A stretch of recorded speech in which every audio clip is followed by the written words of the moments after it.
When you apply for almost any job nowadays, the boilerplate seal of assurance given to every applicant is what?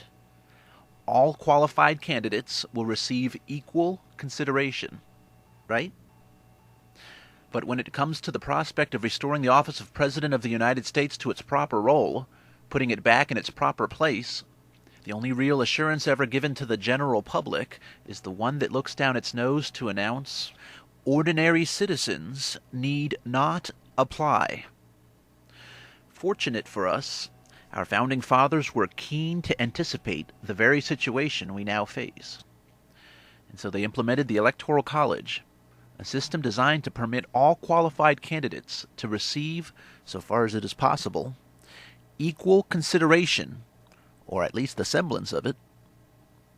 This is precisely why in the elections of 1796, for example, it was generally acknowledged that Thomas Jefferson with running mate Aaron Burr and John Adams with running mate Thomas Pinckney would receive equal consideration from the electors, because it was clear that both considerations had been properly inquired to them for inclusion in their electoral deliberations. Both considerations were deemed qualified and properly established, and so both were allowed to advance as such. Both choices were put forward to the electors as required under the Constitution. 4 years later, in 1800, by congressional caucus, emphasis was once again placed on the intention of preserving this concept under the assurance of equal consideration to all candidates qualified to receive it.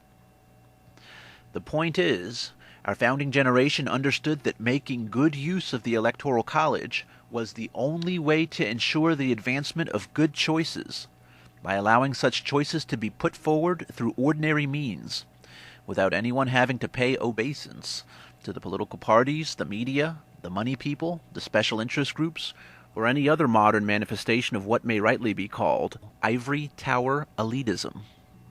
As a matter of fact, it was the rise of disdain of our Electoral College method among party devotees, and neglect of its true purpose among party leaders, that led to the rise of the Democrats, the Whigs, and other pro-slavery factions, forces which remain strangely prevalent today, despite having been beaten back decisively by the presidencies of Lincoln and Reagan.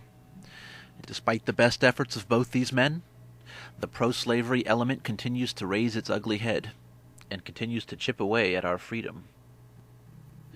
What makes all of this rather important is what I'm about to say.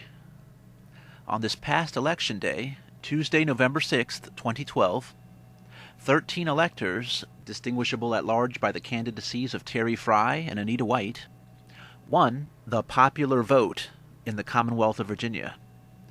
And in so doing, the Virginia electorate accomplished something that hasn't been seen in decades.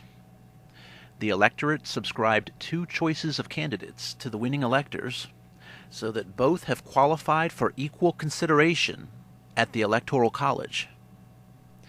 Thanks to the revival of good old-fashioned American ingenuity and the proper use of an avenue designed for this very purpose, Virginia's electors have been rightfully and lawfully enabled to choose between Barack Obama with running mate Joe Biden, the choice engineered by the political parties, and Alan Keyes with running mate E.W. Jackson, the choice constructed by ordinary citizens.